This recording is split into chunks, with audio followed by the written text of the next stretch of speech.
দুনিয়াতে বেঁচে থাকার সময় একেবারেই কম। একদিন দেখেছিলাম বয়স 20, এখন দেখছি 30। একদিন দেখেছিলাম 40, এখন দেখছি 60। তারপরে দেখছি যে আমরা বড় হওয়ার পরে আমাদের গ্রামে যত মুরব্বী মানুষ ছিল সবাই কি হয়েছে? সবাই চলে গেছে। তার মানে আমরা মুরব্বীর মধ্যে হতে যাচ্ছি। আল্লাহ নবী বললেন আমার উম্মতের বয়স হলো 60 থেকে 62। এরপরে যা বেঁচে আছে তা বোনাসে আছে, আল্লাহর দয়া। তাহলে তো বয়সের শেষের দিকে চলে এসেছি। অল্প দিন বাঁচতে এসে ক্ষমতা দেখাতে হবে না, ক্ষমতা একদিন হারিয়ে যায়। বিগত সরকার তার প্রমাণ। ক্ষমতা একদিন কি হয়? হারিয়ে যায়। ক্ষমতা চিরদিন থাকে না। দাপট দেখে একদিন বাঁচতে চাইবেন না। এটা তো পাবনা মানে বাড়িঘর ভালো, সাতক্ষীরা মানে বাড়িঘর ভালো নয়। সাতক্ষীরা মানে ওদিকে একটা ঘর এদিকে একটা ঘর, মধ্যে গরুর গাড়ির রাস্তা। কোথায় যে বাহির দরজা? পাবনা মানে বাড়ি ঘর ভালো না ভাইজান। চতুর্দিক ঘেরা আছে, একটা দরজা আছে, সালাম দিয়ে ঢুকবে। গরিব মানুষ, দরজা নেই, পর্দা ঝোলা আছে। আল্লাহ নবী বলছেন এই শোনো, দরজা নেই তো কি হবে? ঘুমানোর সময় তো একটা কাগজ খড়খড়িয়ে বিসমিল্লাহ বলে গেটে এখানে রেখে দাও, যেখানে দরজা হতো সেখানে রেখে দাও। শয়তানের বাবাও ভোর পর্যন্ত ভিতরে যেতে পারবে না, কোনো পথ পাবে না, ও যাওয়ার সব বন্ধ। অবাক বিসমিল্লাহ। চট করে একটা কথা মনে আসলো, মধ্যেখানে বলেই রাখি। পাবনার লোক রংপুর, দিনাজপুর, লালমাটি, নীলফামারী, পঞ্চগড়, ঠাকুরগাঁ, গাইবান্ধা, জয়পুরহাটের চেয়ে ভালো। কেন? বাপ মরার সাথে সাথে বোনকে জমি দিয়ে দেয়। ওরা দেয় না। তাতে বলা হয়েছে যে ভিক্ষে করা টাকা দিয়ে চাউল কিনে ভাত খেয়ে ইবাদত কবুল হবে। শ্বশুরের কাছে যৌতুকের টাকা নিয়ে সেই টাকা দিয়ে চাউল কিনে ভাত খেয়ে ইবাদত কবুল হবে না। আর যে বোনকে জমি দেয়নি এখনো, সেই বাপ কুকুর শ্রীগালের চেয়ে খারাপ। আমি বলেছি তোমার বাপকে যদি আমি কুকুর শ্রীগালের চেয়ে খারাপ প্রমাণ করতে না পারি, আমি বক্তব্য দেব না। তোমার দাদা 15 শতক জমি রেখে মারা গেছে, তোমার বাপ নিবে 10 শতক 2 ভাগ, আর তোমার ফুফু নিবে 1 ভাগ। সকালে তোমার বাপ নিবে আর বিকালে তোমার ফুফু নিবে, এটা প্রমাণ করো দেখি। 10 বছর তো বহু দূরের কথা। তোমার বাপকে বলে দিও আব্বা ভাগ্য নিয়ে এসেছি, ফুফুর জমি খেয়ে মরতে রাজি নয়। আপনি কি মনে করেন আমরা ভাগ্য ছেড়ে এসেছি? আমাদের ভাগ্যে কিছুই নাই, আমরা এমনি দুনিয়াতে চলে এসেছি। দিন মজুরি তো দিন মজুরি করে খাবো। কালকে একটা ছেলে বলছে আমি হলাম মুসাব্বের, আব্দুল মুসাব্বের। ওস্তাজি আমি আপনার ছাত্র। তুমি আব্দুল মুসাব্বের? কোথায়? জান্নাতুল গাইবান্ধা গোবিন্দ। ও, তুমি খুব সুন্দর করে আরবি অক্ষরগুলো লিখতে বাংলা, ঘর ভরে, সেই আব্দুল মুসাব্বের? জি। অনুমান 25 বছর আগের কথা, 25-30 বছর আগের কথা। তো যারা ঢাকায় বড় ধনী তার মধ্যে ও একজন। এর নাম তাকদির। ও তো আমি তাকে কতদিন পিটালাম, তা আমি বলছি যে তোমার পিটন মনে আছে কি? ওস্তাজি আমি মেধা যার ভালো তাদের মধ্যে, আমি এক দিন মায়ের খেয়েছি। মানে আমি ক্লাসে কোনোদিন লাঠি ছাড়া পড়াই না। যদি লাঠি না থাকে তো সেদিন ক্লাস হয় না।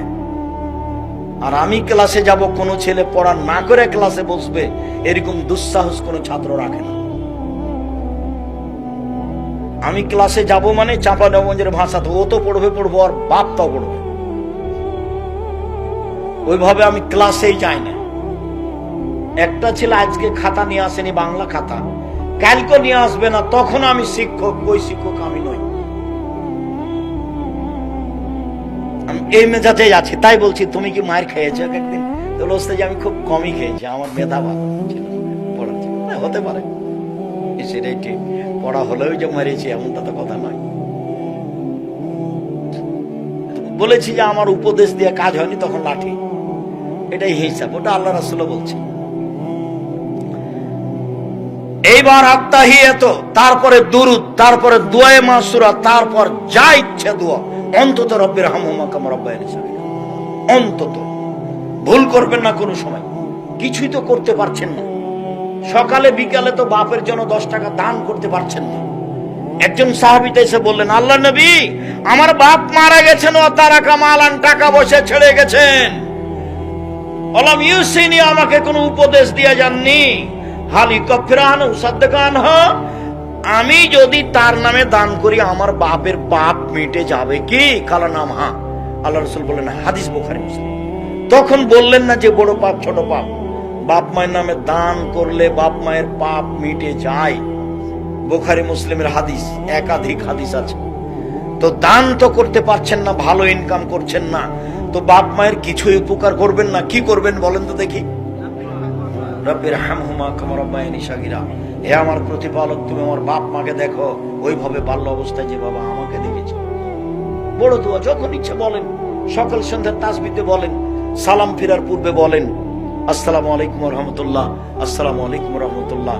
এরপরে আসলো জিকির, আল্লাহু আকবার, আস্তাগফিরুল্লাহ, আস্তাগফিরুল্লাহ, আয়াতুল কুরসি, আরো তাসবিহ তাহলিল 33 33 34, এইভাবে তাসবিহ শেষ করে উঠবেন।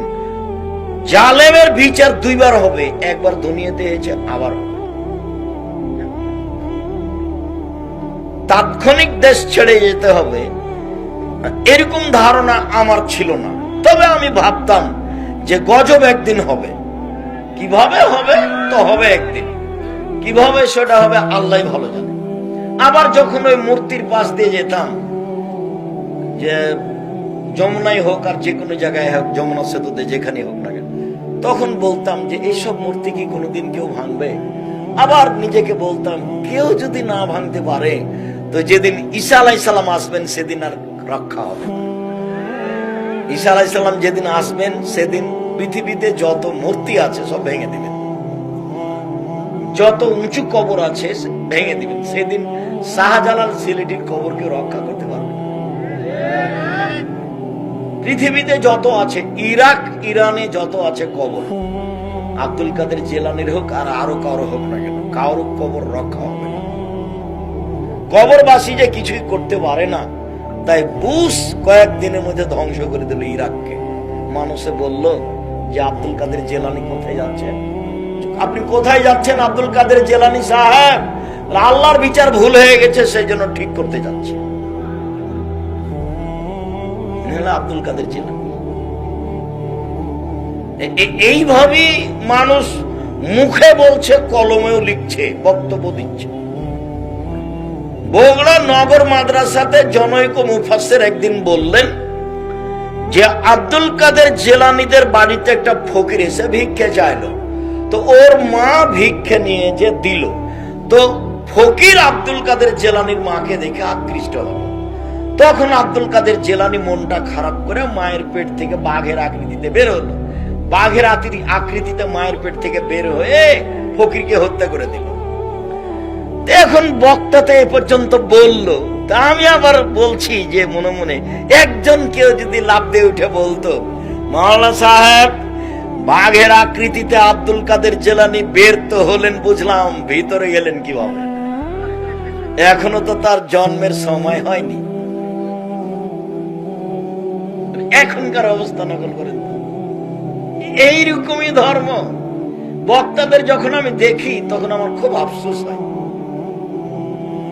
রাসূল সাল্লাল্লাহু আলাইহি সাল্লাম বলছেন, বাল্লিগু আন্নী ওয়ালা আয়া, পৃথিবীর মানুষ আমার একটা কথা জানা থাকলে অন্যকে বলো। আর বললেন যে বানি ইসরায়েলের কাহিনী বলো, কোনো দোষ নেই, আলেম ওলামা তোমরা বলো। তারপরে বললেন যে মান কাযাবা আলাইয়া মুতাআম্মিদান ফালিয়াতাবাওয়া মাকাদাহু মিনান নার, কেউ যদি কোনো কথা আমার নামে বলে, কেউ যদি কোনো কথা আমার নামে বলে, সেই কথা যদি আমার না হয় তাহলে তার থাকার জায়গায় জাহান্নাম। পাগড়ি যত বড়ই হোক, জুব্বা যত বড়ই হোক, তাকে রক্ষা করার কোনো পথ নেই।